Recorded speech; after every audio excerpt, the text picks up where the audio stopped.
reer Jubbaland oo qaybihiisa kala duwan iyo mas'uuliyiintaba waxaan leeyahay salaamu calaykum waraxmatullaahi wabarakaatuh. salaan kadib munaasabadda maanta loogu talagalay in lagu muujiyo shucuurta aan ka qabnay mowqifkaan ka taagannahay wararka mooshin quutayaasha iyo xaaraan quutayaasha iyo qaylo quutayaasha ku sugan magaalada muqdisho ka soo yeeray ayaa munaasabaddan loogu talagalay. wixii ka soo yeeray waxaan leenahay laba arrimay sheegeen. marka u horrayso cawradoodii la arkan baa ilaahay qadiray waxay naga qaadi karaan lama arko. go'aankoodana waxba kama jiraan. baarlamaanka Jubbaland waa jiraa, waa jirayaa, waana jiri doonaa. Jubbaland waa jirtaa, waana jiraysaa haddii alla idmo, waana jiri doontaa. kuma xirno kuwa ayaga ogsiday ku yimaadeen. war sidaad ku timaadiin baaba og tahay, waad ogtihiin sidaad ku timaadeen. annaguna waa ognahay, ilaahayna waa og yahay, kuwayda soo qoran waa og yihiin. ma idinkii abaxood wax feedfeedi karaa? ma idinkii wax feedfeedi karaa? ma idinkii hadli karaa? ma idinkii dad mateli karaa? yaad matishiin marka hore. nin odhan kara deegaankaasaa matalaa ma idinku jiraa marka hore? kuma jiro.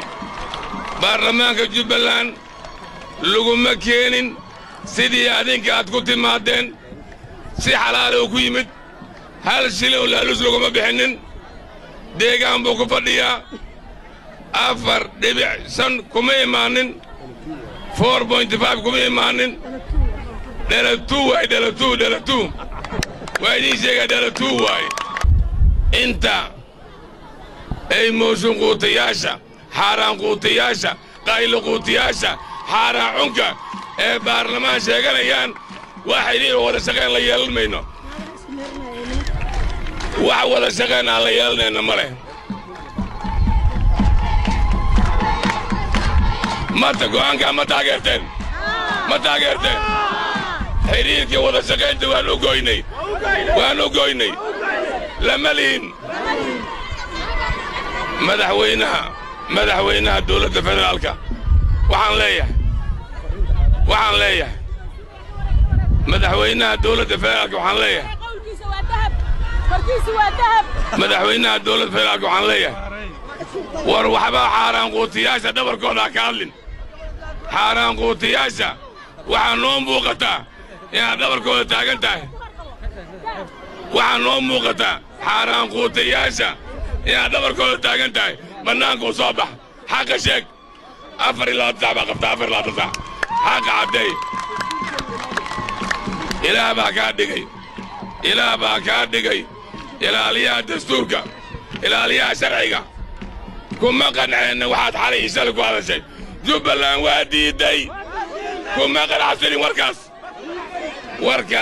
warkaaga u muuqday inaa xaaraan quutiyaasha dhabarkooda taagan tahay waa diidnay. iscadday, xaqa sheeg, xaqa. haddaad xaqa sheegi weyso annaga iyo federaalka waxba nooma dhacayaa. nabadeey, mac salaamo. annaga xaqeenna nabadeey, federaalka nabadeey. ama xaqa sheeg ama nabadeey. madaxweyne ama xaqa sheeg ama nabadeey. madaxweyne xaqa sheeg ama nabadeey. haddaba Soomaaliya kala go'do. haddii Soomaaliya kala go'do adaa lagu haystaa.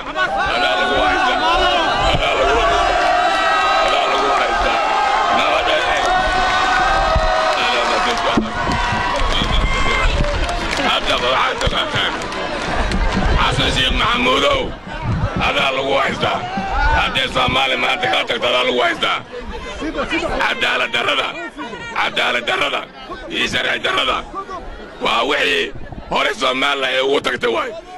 maantana waxaa ii muuqato jubbaland baa ku tegi doonta adaana eedeeda iskale buntland oo iibaa u muuqda waxba ku haystaan isir naceebka iyo dulmiga iyo waxaan jirin oo soomaaliya lagu burburinaayo waa noo muuqdaan waa diidnay nabadeey ama xaqa sheeg ama nabadeey waxaanu mahadcelinayaa dhammaan taageerayaasha jubbaland dibad iyo gudo gaar ahaan dowlad goboleedka puntland iyo shacabkeeda mahad gaar baan u celinayaa kor baan u qaadnay puntland guul jubbaland guul maamullo dhismi doono guul xaaraan quutiyaasha ha dhacin mawsu quutiyaasha ha dhacin inta nabadda dimuqraadiyadda federaalka horumarka diidan ha dhacin waxaan ogolnahay federaal dimuqraadiyad wada noolaasho dib oo heshiisiin baan anna ogolnahay inta hadda diidan ha dhacdo nabadeey asalaamu calaykum waraxmatullahi wabarakaatu aada u mahadsantihiin